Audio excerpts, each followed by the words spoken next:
Jesus é o Senhor. Nós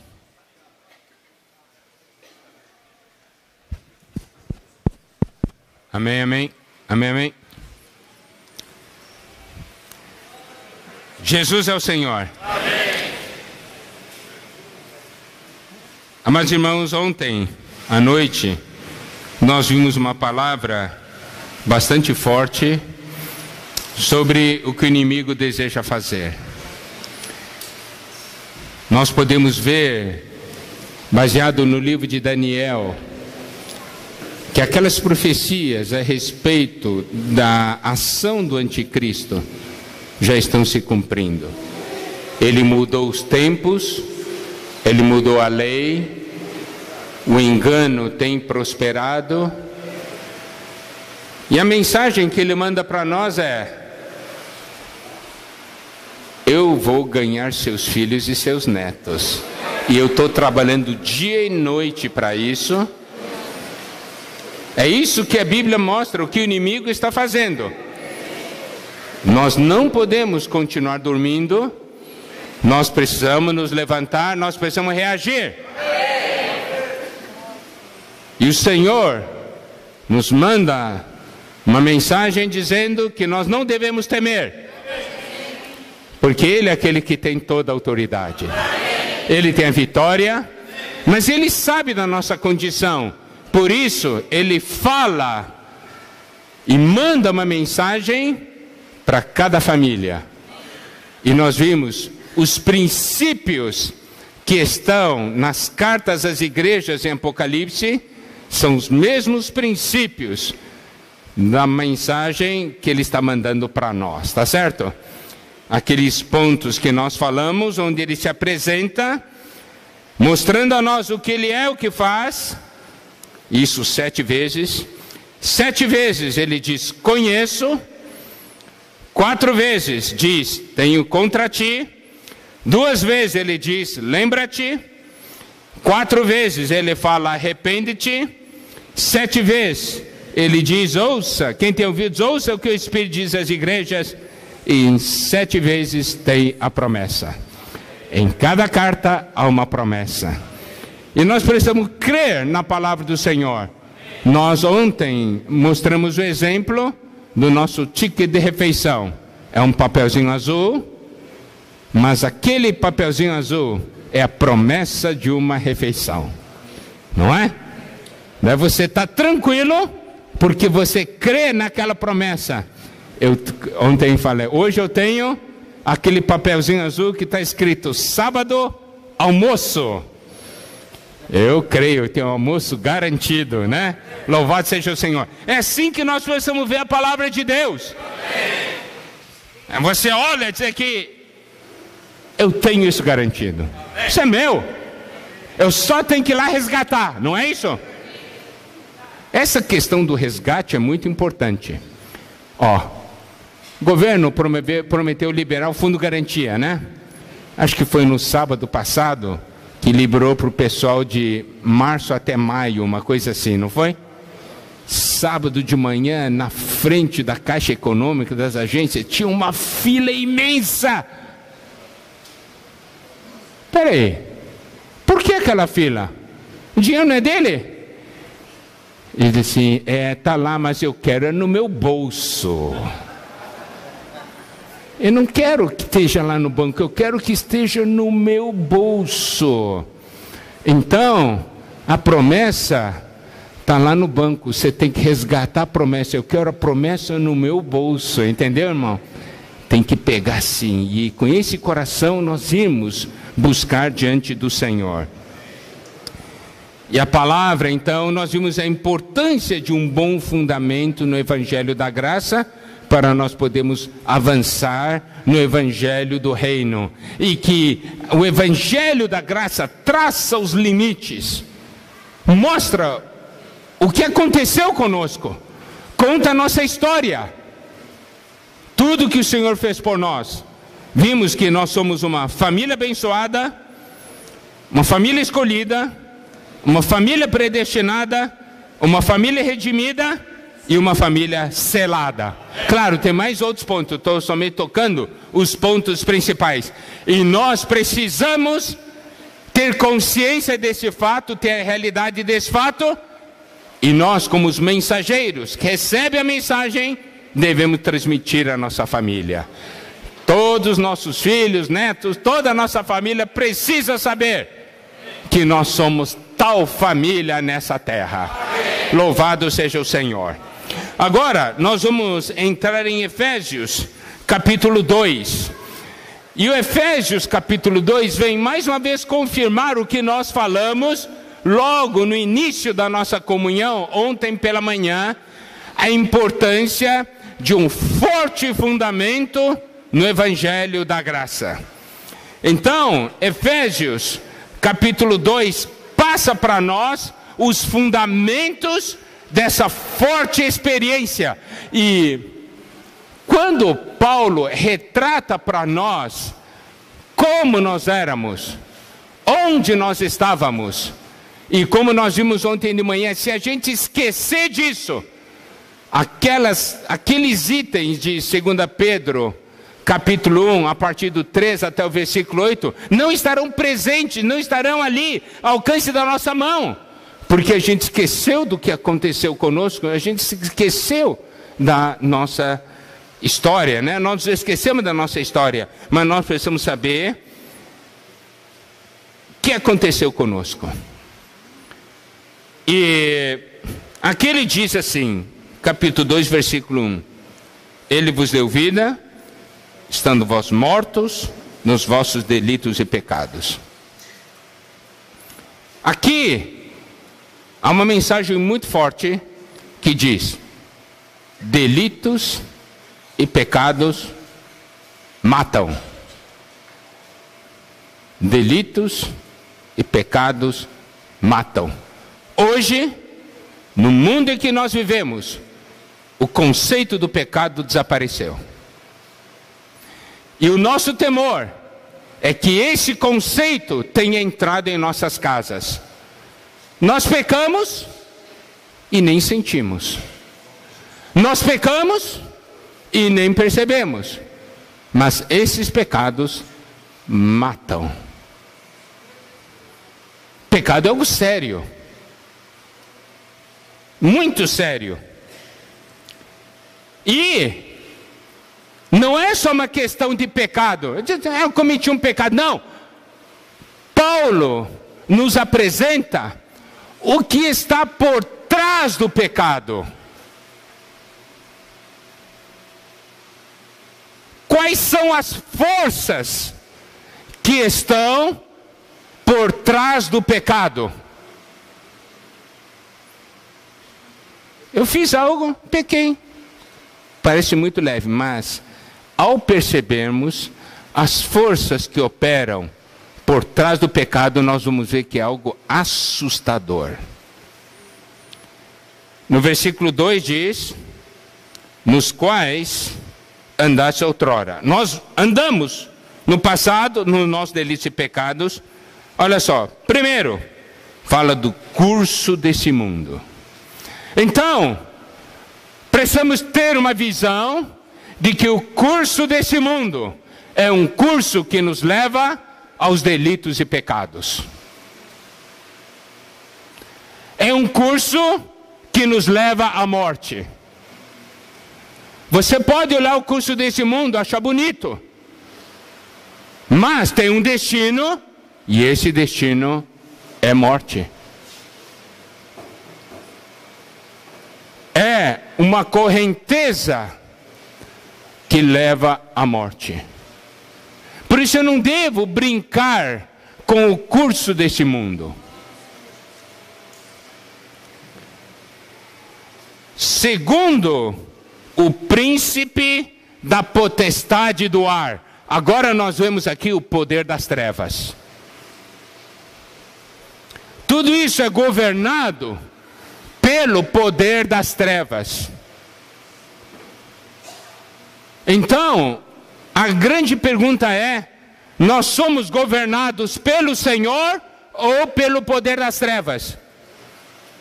É um desses dois. Não existe uma terceira opção. Então a pergunta é: foi o Senhor que mandou você fazer isso? Não. Então, foi o poder das trevas que mandou fazer. Não, o que é isso? Eu não fiz nada errado. Só existem essas duas fontes. Só existem essas duas fontes. Ou é o Senhor, ou é o príncipe da potestade do ar. Do espírito que agora atua nos filhos da desobediência. Olha que aqui mostra o espírito. Esse é o espírito maligno, esse é o poder das trevas. Ele atua nos filhos da desobediência. E eu quero aqui enfatizar essa palavra desobediência. Aí entra obediência e desobediência. E essa é uma visão, amados irmãos, que nós precisamos perceber. Obediência e desobediência. Nós olhamos as coisas segundo a gravidade dos fatos.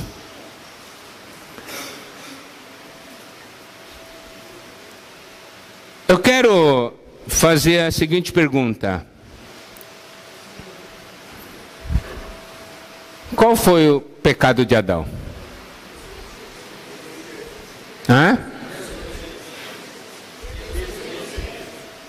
Desobediência. O pecado que ele cometeu foi gravíssimo, assim, foi comer um fruto. Que mal tem comer uma fruta? Que mal tem? Uma fruta. Fruta bonita, não é? Não é que nós olhamos, é assim, a natureza do ato. Comer fruta. É gravíssimo. É gravíssimo. Quem fez? Comi uma fruta. Só isso. Aparentemente é só isso. É o dia inteiro isso que acontece com a gente. Eu fiz isso. Só comi uma frutinha. Mas a questão não é comer a frutinha. A questão é a desobediência.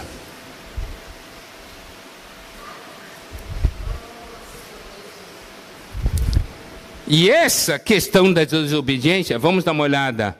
Romanos capítulo 6.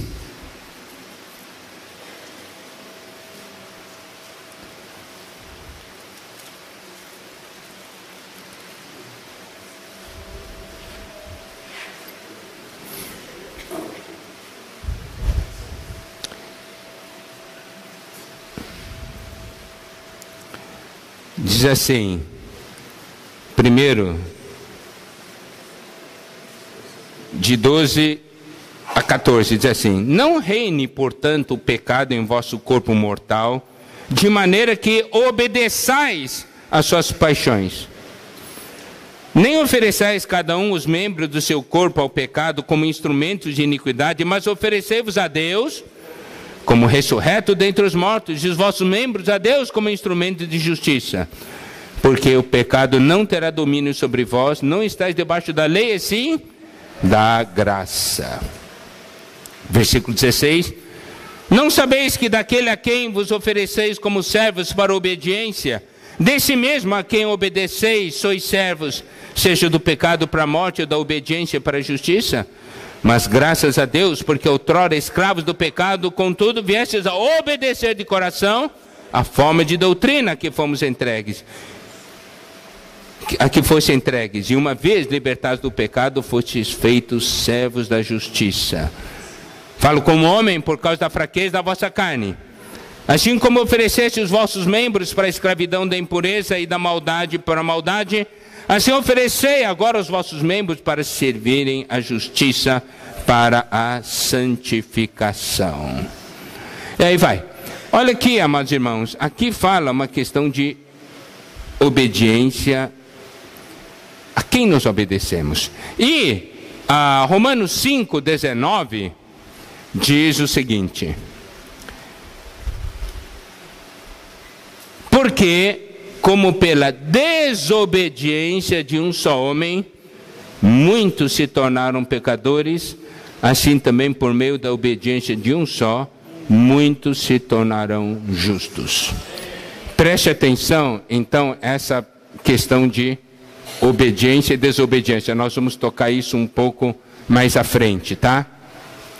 Então, não olhem a questão do pecado pela gravidade do fato em si. Por exemplo, eu não matei ninguém. Eu só comi uma fruta. Os irmãos entendem? Nós olhamos para essa natureza. Ele matou alguém. Não, ele só comeu uma fruta. Mas preste atenção, essa questão da obediência e desobediência, porque nós vamos tocar isso daqui a pouquinho. Vamos voltar para Efésios, capítulo 2.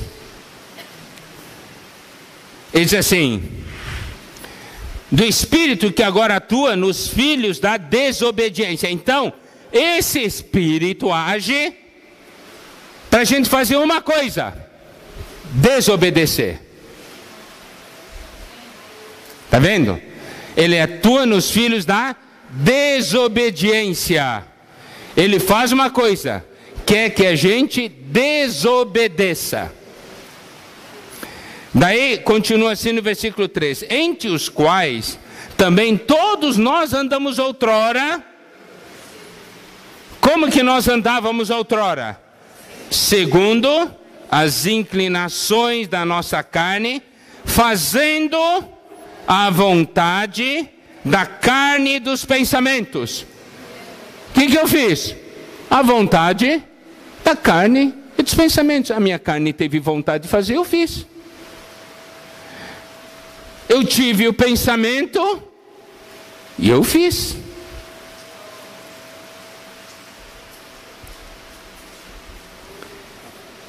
E éramos, por natureza, filhos da ira, como também os demais. Preste atenção, amados irmãos, a desobediência leva à ira de Deus. Para Deus, a questão da desobediência é uma coisa extremamente grave. Agora, para nós olhamos assim: não, mas isso aqui é minha vontade, me dá vontade. Eu digo uma coisa, quer ver, ó? Na vida da igreja, junto com os irmãos, você até se controla, não faz muita coisa que você deseja fazer.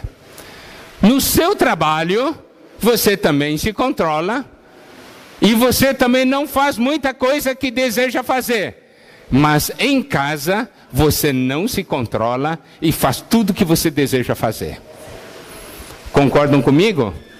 É minha casa. Aqui eu tenho liberdade. Aqui quem manda sou eu. Eu faço o que eu quero porque é minha casa aqui. Não é assim o nosso conceito? No trabalho, você tem restrição. Na vida da igreja, você tem restrição. Mas em casa, que os outros tenham restrição, eu é que mando.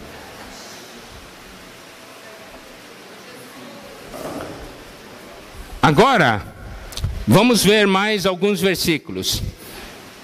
1 Pedro, capítulo 4. Agora eu vou citar uma série de versículos, irmãos.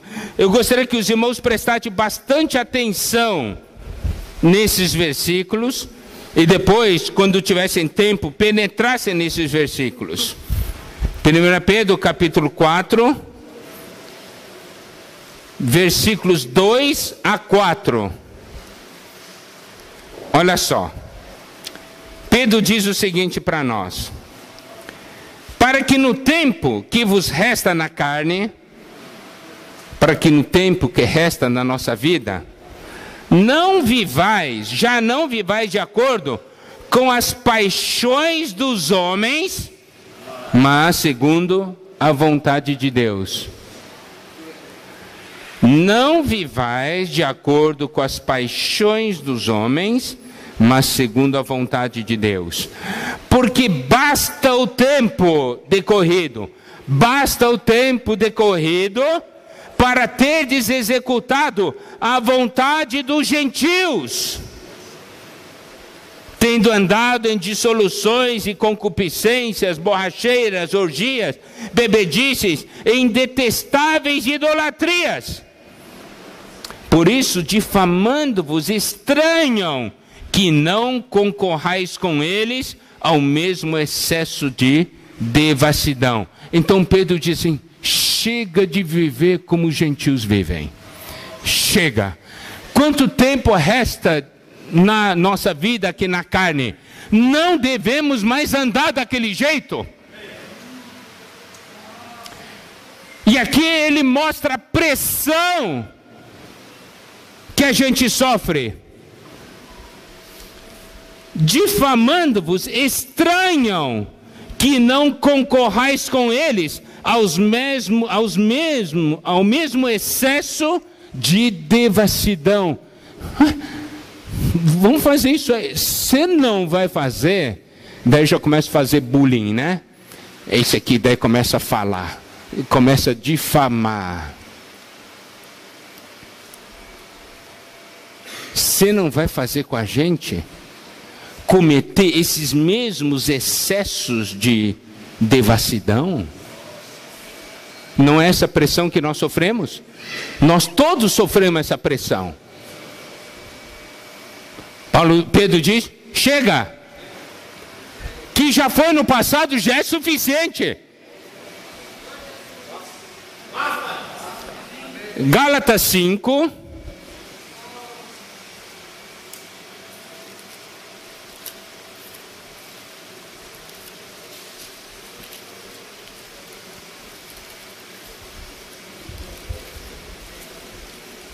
Gálatas 5, versículo 24.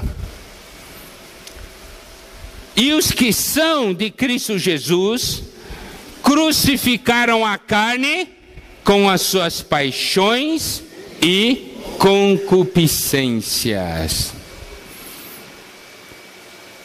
Esse versículo precisa de um outro versículo para complementar, que é Colossenses capítulo 3, versículo 5.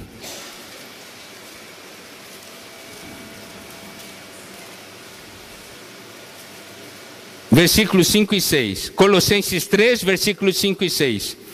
Fazei, pois, morrer a vossa natureza terrena: prostituição, impureza, paixão lasciva, desejo maligno e avareza, que é idolatria. E por estas coisas é que vem a ira de Deus sobre os filhos da desobediência. Aqui fala em Gálatas: os que são de Cristo crucificaram a carne com as suas paixões e concupiscências. Então isso é um fato.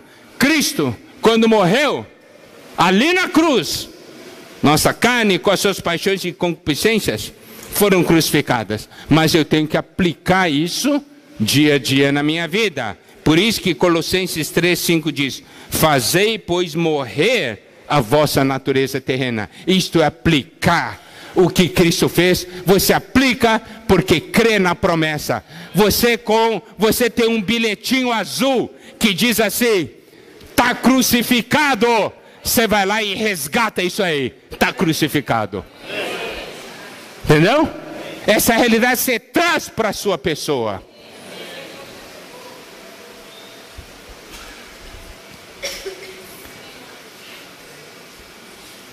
Essa questão de nós ficarmos fazendo a vontade da carne e dos pensamentos. Vamos ver o que o Senhor Jesus nos ensina na sua oração. Mateus capítulo 6.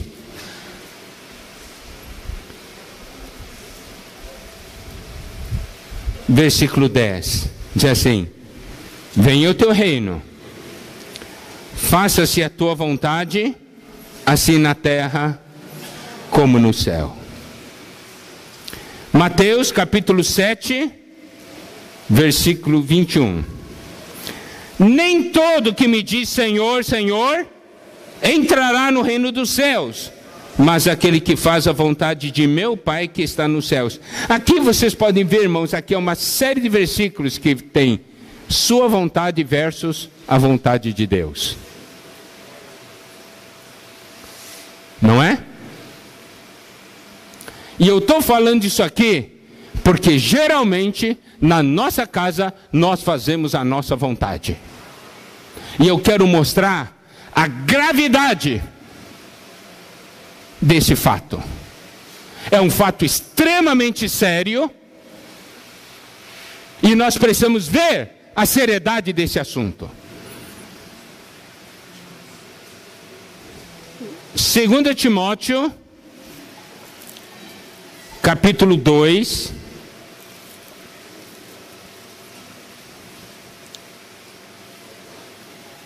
versículos 25 e 26, falando sobre a ajuda que devemos dar às pessoas. 2 Timóteo capítulo 2, versículos 25 e 26, diz assim: disciplinando com mansidão os que se opõem a essa vontade de Deus, na expectativa de que Deus lhes conceda não só o arrependimento para conhecerem plenamente a verdade, mas também um retorno à sensatez. Preste atenção agora. Livrando-se eles dos laços do diabo, tendo sido feitos cativos por ele para cumprirem a sua vontade. Aqui mostra que o diabo, com seus laços, cativa alguém para que essa pessoa faça a vontade do diabo. Tem jeito de resgatar? Tem. Disciplinando com mansidão, né? Tal, e aqui fala, tem caminho. Mas eu quero mostrar esse perigo de nós precisamos retornar à sensatez. Porque quando nós somos laçados pelo diabo, nós perdemos a sensatez e acabamos fazendo a vontade do diabo.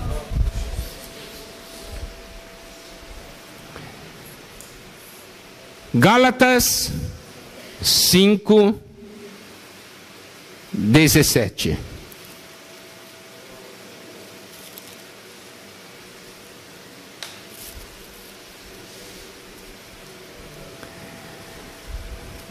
Porque a carne milita contra o espírito e o espírito contra a carne, porque são opostos entre si, para que não façais o que porventura seja do vosso querer. Olha só, a carne luta contra o espírito e o espírito luta contra a carne, porque são opostos. E aqui diz: por que o espírito luta contra a carne? Para que a gente não faça o que seja do nosso querer. Significa que você não deve fazer o que você quer.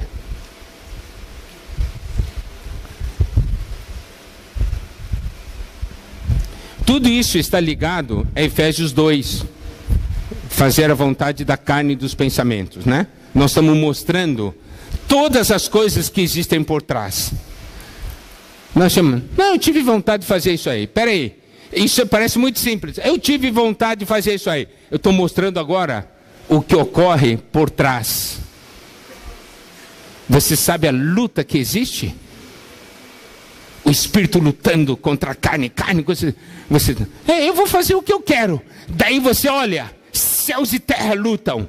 Ah, não faça. Eu fiz. Para nós é uma coisinha assim, eu fiz. nós não vimos que céus e terra estavam envolvidos numa tremenda batalha. Os irmãos entendem? Nós somos muito superficiais. Eu estou mostrando a luta que está por trás.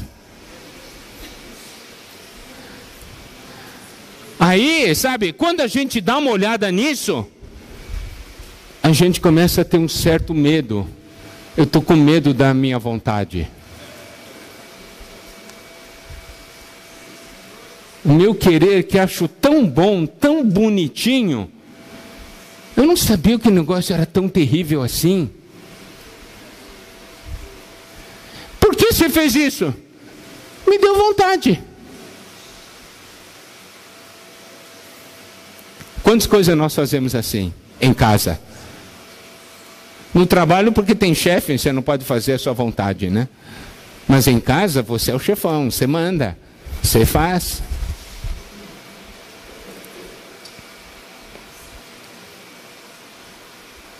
Então, essa coisinha assim, me deu vontade. É alguma coisa muito simples? Qual é a fonte dessa vontade?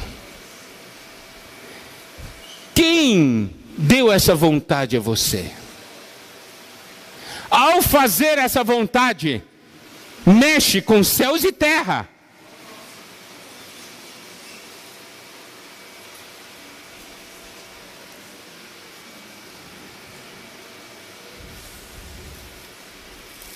Primeira Pedro,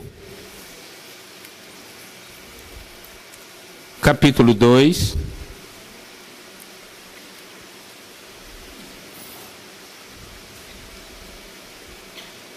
versículo 11.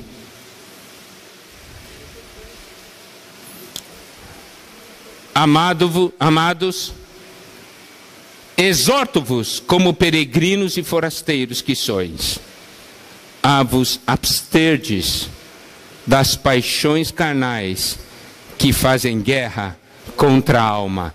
Aqui mostra que essas paixões carnais querem controlar nossa mente, vontade e emoção.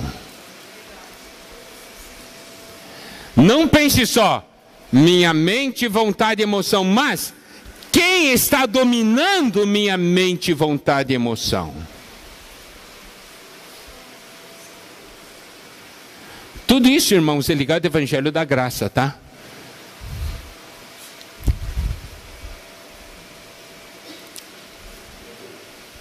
Agora nós podemos dizer assim, aqui fala guerra, né? Mas essas paixões carnais são muito fortes. Daí, nós temos que ir para Romanos capítulo 8.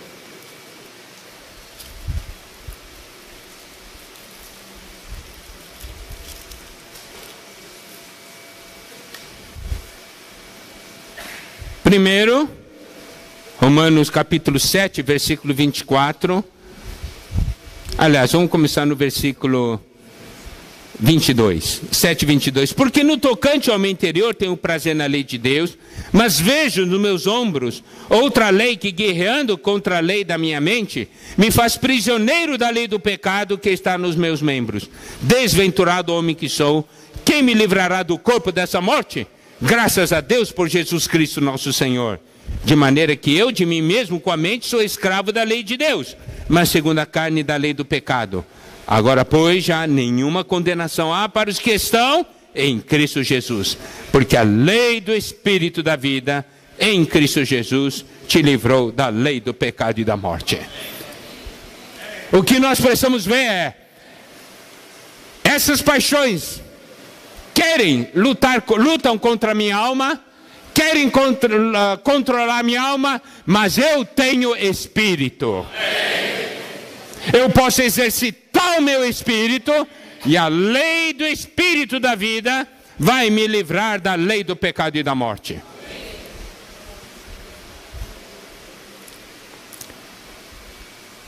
Agora nós vamos um passo mais profundo.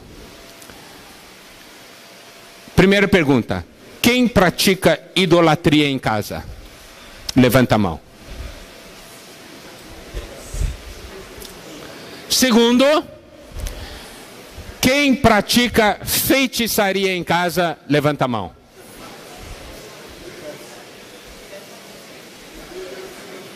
Ninguém pratica feitiçaria em casa? Nem idolatria?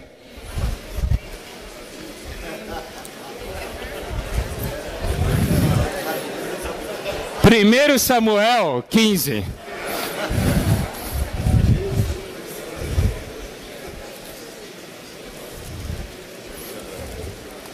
Primeiro Samuel 15, versículo 22.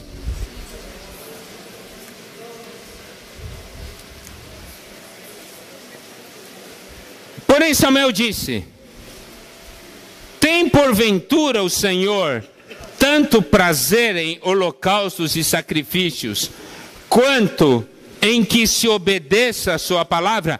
E nós muitas vezes, olha assim, o que o Senhor prefere? Que você obedeça ou você fique fazendo sacrifício por Ele? Tá. Eis que obedecer é melhor do que o sacrificar, e o atender melhor do que a gordura dos carneiros. Agora preste atenção ao versículo 23. Porque a rebelião é como o pecado de feitiçaria, e a obstinação é como a idolatria e culto a ídolos do lar. O que é rebelião? É desobediência. Desobediência é igual a feitiçaria.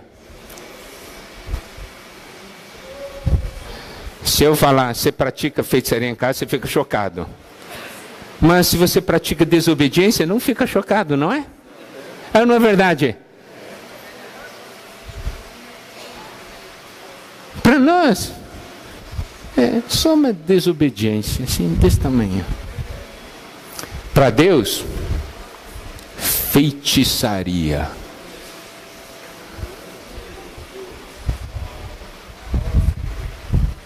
Isso, rebelião é não fazer o que Deus manda.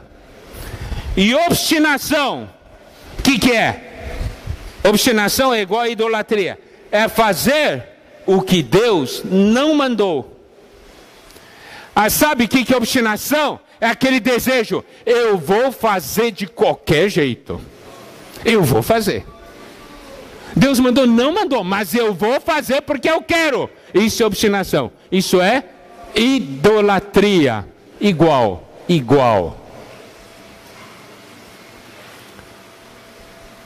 Daí a gente percebe, eu não sabia que estava tão mal assim.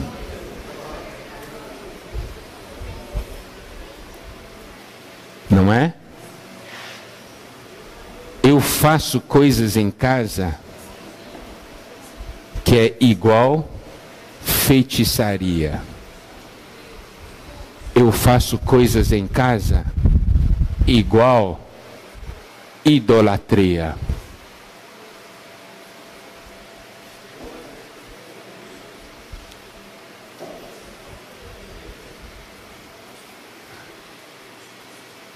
E agora?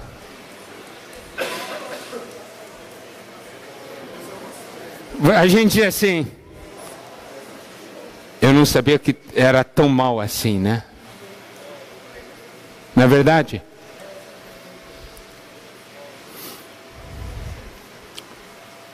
Filhos da ira, filhos da desobediência.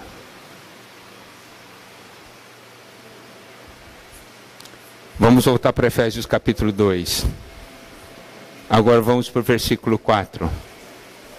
Mas Deus, sendo rico em misericórdia, por causa do grande amor com que nos amou, estando nós mortos em nossos delitos, nos deu vida juntamente com Cristo, pela graça sois salvos.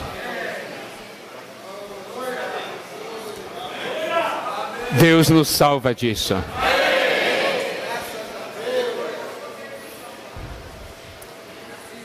O que eu tenho que ver é o que eu fazia não era uma coisa tão simples assim. Não era uma coisa tão inocente assim. O que eu fazia era algo muito grave.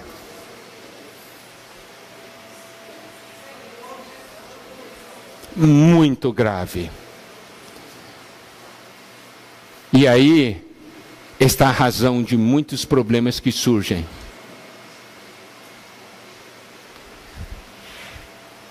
Se nós, como casais, nós não somos exemplos de obediência a Deus, nós vamos querer que nossos filhos e netos sejam?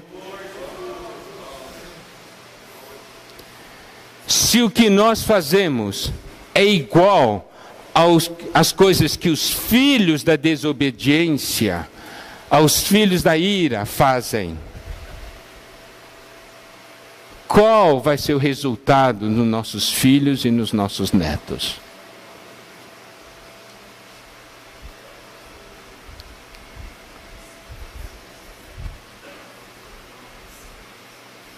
Ele nos salvou para a gente não mais ser assim, amados irmãos.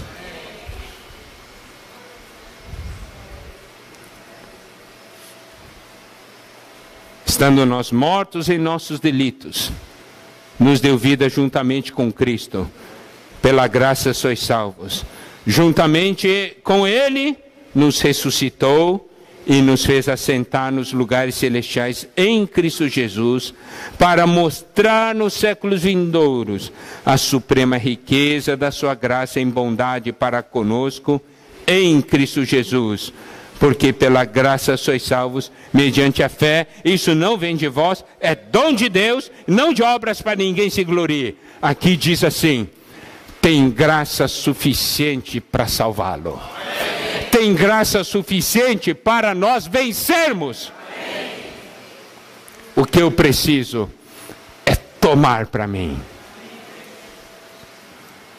Porque Cristo já venceu isso. A vida de Cristo tem uma característica: obediência. Obediência. E o que nos impacta é que Ele é Deus.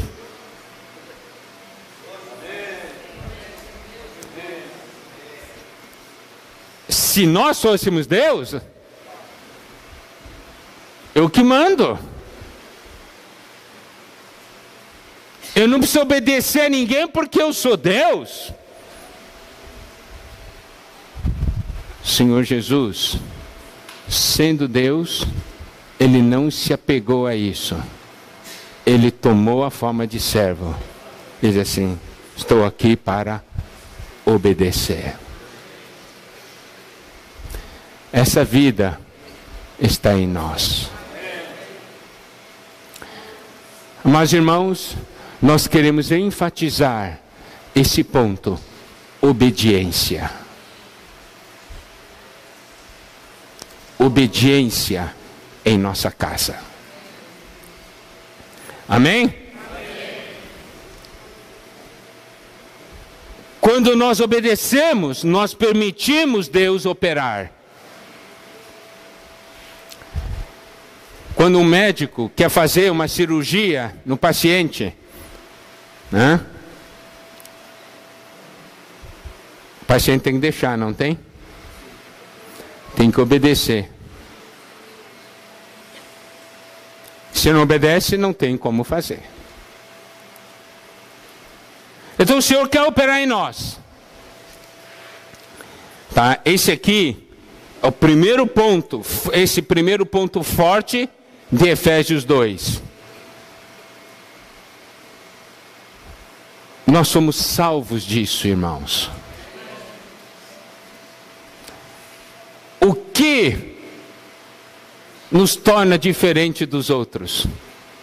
Obediência.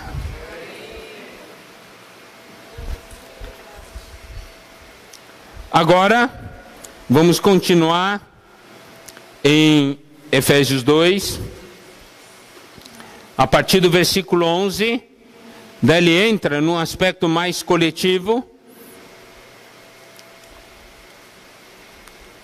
ele diz assim no versículo 11: lembrai-vos de que outrora, aqui, irmão, eu quero que vocês se lembrem. Quero que vocês se lembrem. Como que eram? Gentios na carne, né? Chamado incircuncisão, sem Cristo, gentios, sem Cristo, separados da comunidade de Israel, isto é, separados do povo de Deus, estranho às alianças da promessa, não tendo esperança e sem Deus no mundo. Ele disse: lembra, no passado era assim. Agora nós precisamos ver. Outro item é como nós vivemos hoje. Eu vivo como gentios?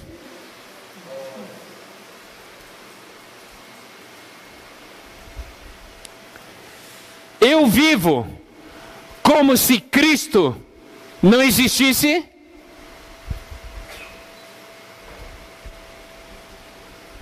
Eu vivo como uma pessoa separada do povo de Deus? Como é minha vida familiar? É igual a dos gentios? É uma vida familiar sem Cristo? É uma vida familiar separada do povo de Deus? É uma vida familiar estranha às alianças da promessa? Na minha casa não se fala da promessa. Eu vivo como se as promessas não existissem. A minha família vive como as promessas não existissem. Eu vivo sem esperança. Eu vivo como uma pessoa sem Deus. Ou isso já é passado? Olha a importância aqui do Evangelho da Graça. Quem tem uma forte experiência do Evangelho da Graça vai dizer: isto é passado. Agora, se eu não tenho uma forte experiência do Evangelho da Graça, nós vamos dizer: é isso aí, é parecido com isso. Os irmãos compreendem?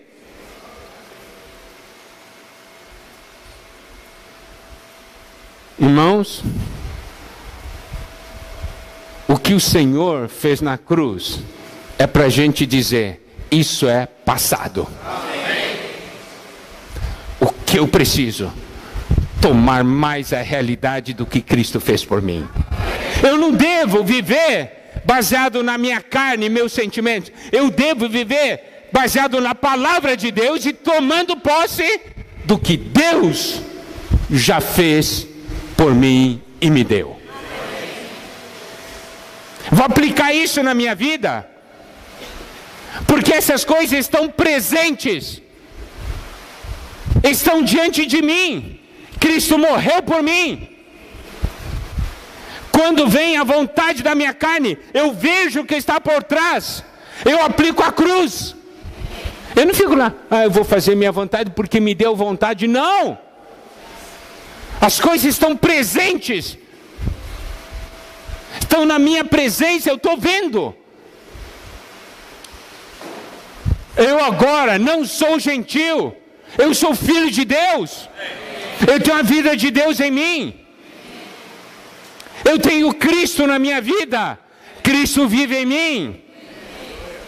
Eu faço parte do povo de Deus.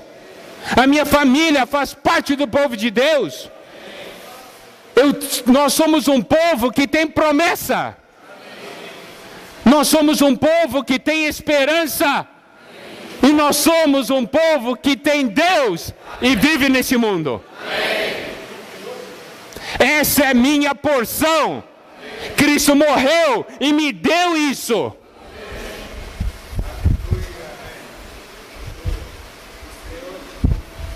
Isso marca. Isso me separa.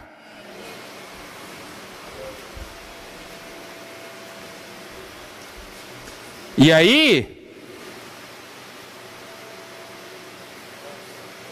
a partir do versículo 13, ele toca em algo que é muito importante. Fala o que ele fez de dois. Judeus e gentios. O que ele fez dos dois. Mas aqui nós vamos aplicar para o casal, marido e mulher. Nós no passado já havíamos falado o seguinte. Princípio de dois. Princípio de Deus. Os dois se tornarem um. Não é? Esse é o princípio de Deus. Então, essa é uma visão que nós precisamos ter. Essa visão deve ser forte, deve ser clara diante de nós. Estou casado com minha esposa, com meu cônjuge, e Deus diz assim: vocês ainda são dois ou já são um? Né? Essa é a boa pergunta, né?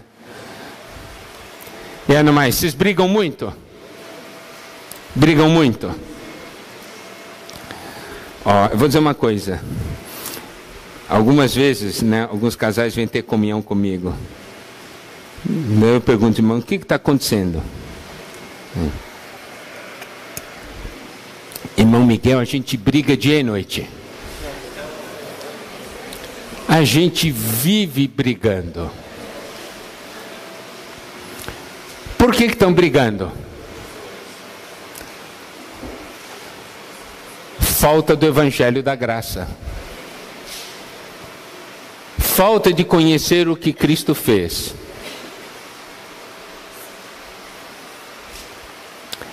Eu quero ver com os irmãos Efésios 2, né, a partir do versículo 13. Eu quero enfatizar o fato de dois serem um. O problema das brigas de casal é uma coisa séria. Ó, e tem briga mesmo. E tem muita briga, e tem muitos casais que brigam e brigam dia e noite. Você diz assim: eu não brigo. Você pode não brigar, mas você congela o cônjuge, né? Eu não brigo, mas meu cônjuge para lá e eu para cá. Em casa não tem briga. Isso é pior. Por quê?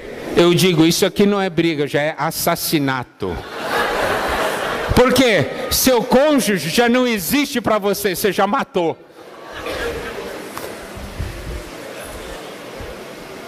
Solução não é congelar, pôr no freezer. É solução? Daí você acha que o evangelho da graça e o Senhor congelou o seu cônjuge, pôs o seu cônjuge no freezer, ou o Senhor matou seu cônjuge para você ficar tranquilão? Não é assim. E pelo fato dos dois não serem um, se perde a força, se perde o poder que Deus quer dar ao casal para resistir ao inimigo. Então, nós vamos ver alguns pontos que está em Efésios 2, a partir do versículo 13. Eu quero que vocês preste atenção. Se refere a dois serem um, tá? E eu quero aplicar isso aí para o casal. Mas agora em Cristo Jesus, vós que estáveis longe, fostes aproximados pelo sangue de Cristo. Tá certo? Ele é a nossa paz. Quem é a paz do casal? Cristo. Ele é a nossa paz.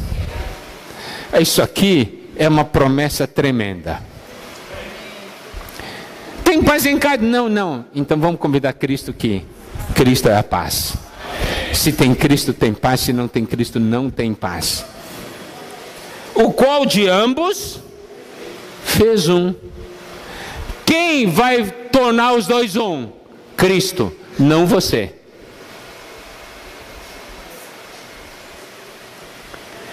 Tendo derribado a parede da separação que estava no meio, a inimizade. Tem briga porque existe uma inimizade num certo ponto. E o Senhor diz assim: qual é o problema? Parede. Pronto. Derrubou. Parede. Nós não brigamos. Ok, não tem briga, mas tem parede. Para que a parede? É para não brigar. Um de um lado, o outro fica do outro. Daí não tem jeito de brigar porque tem parede, né? Você diz assim: a minha solução não é parede, é derrubar a parede e fazer vocês dois um. Diga para o seu cônjuge, viu? Não tem parede.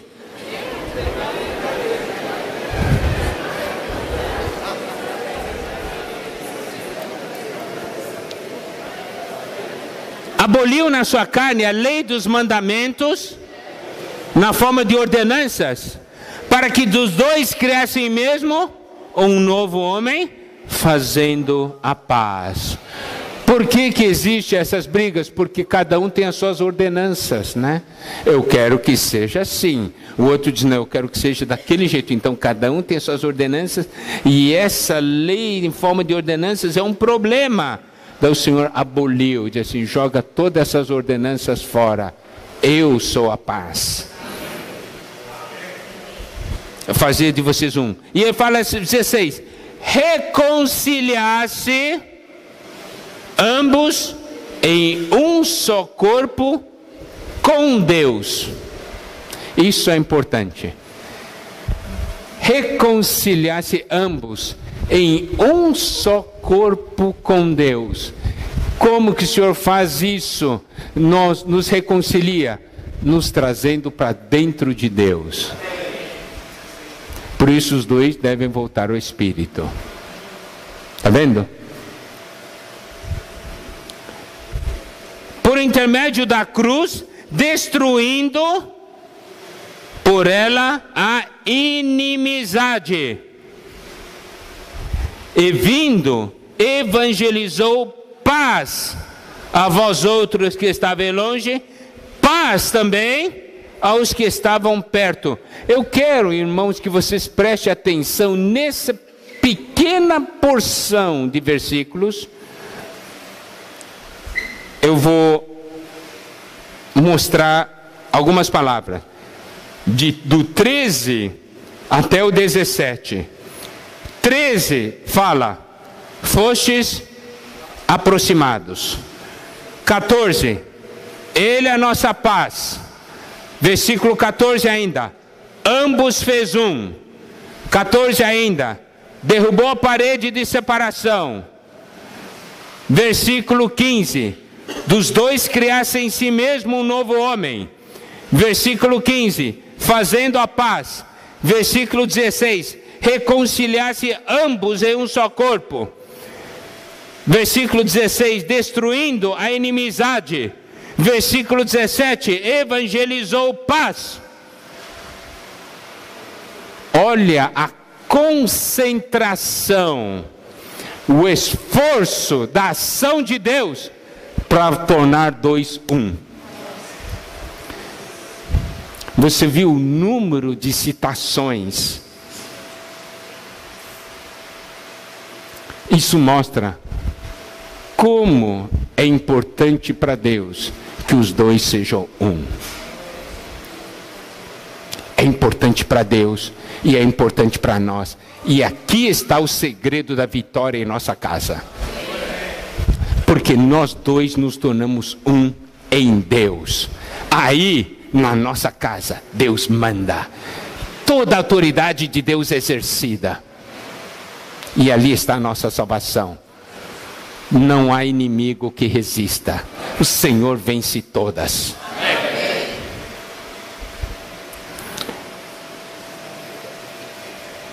E ainda mais versículo 18.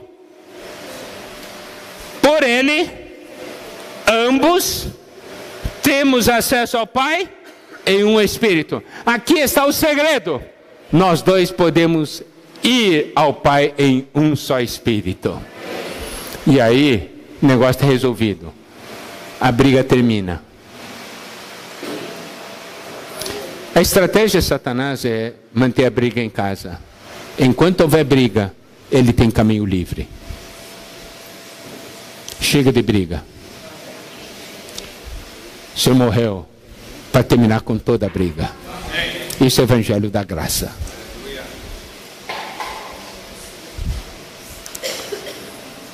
Na hora que você quiser brigar com o seu cônjuge, você deve se lembrar de Cristo na cruz, falando para você: eu morri por você, para você não brigar. Quando eu estava ali na cruz, o Senhor vai dizer: quando eu estava ali na cruz, eu disse: Senhor, ele estava dizendo: Pai, estou aqui dando minha vida para os dois não brigarem. Quando for brigar, pensa nisso.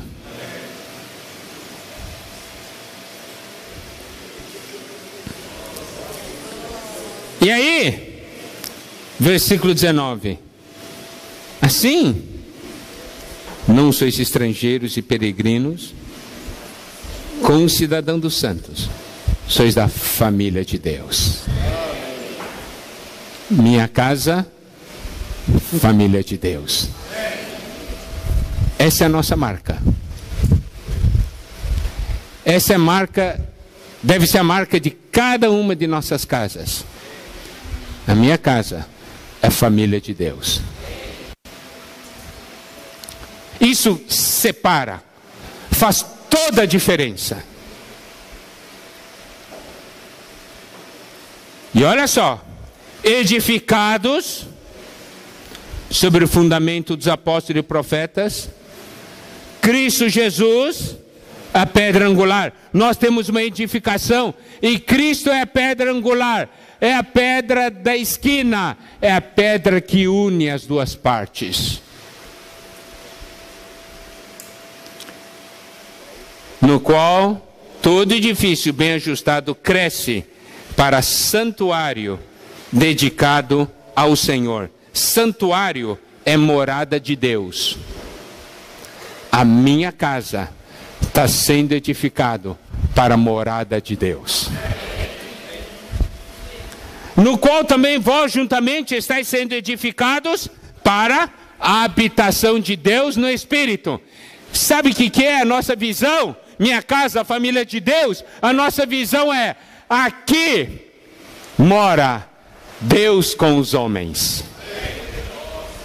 Homens com Deus. Aqui nós moramos e aqui Deus mora. É habitação de Deus. Minha família é habitação de Deus.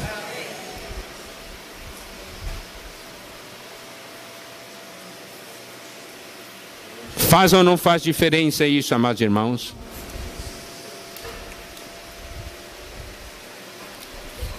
Isso faz toda a diferença. Amém. Que o Senhor possa nos abençoar. Nós vamos continuar hoje à noite. Mas hoje à tarde, nós vamos ter a palestra do irmão Marcelino. Eu quero dizer o seguinte: eu liguei para o irmão, eu disse: irmão Marcelino, existe um encargo muito importante, que é da área que você domina, e eu preciso da sua ajuda. Eu quero que você compartilhe conosco sobre a questão dos problemas da parte da alma, a influência que pode causar na vida familiar, porque eu acho que isso é uma coisa de grande importância. E ela atendeu esse pedido. Então essa tarde vai ser uma palestra, irmãos, muito, muito, muito importante. Nós queremos a participação de todos, tá? Vai ser muito bom, porque vai compreender muitas coisas. Tá certo? Então, que o Senhor nos abençoe. Vamos fazer pequenos grupos, compartilhar o que o Senhor falou conosco.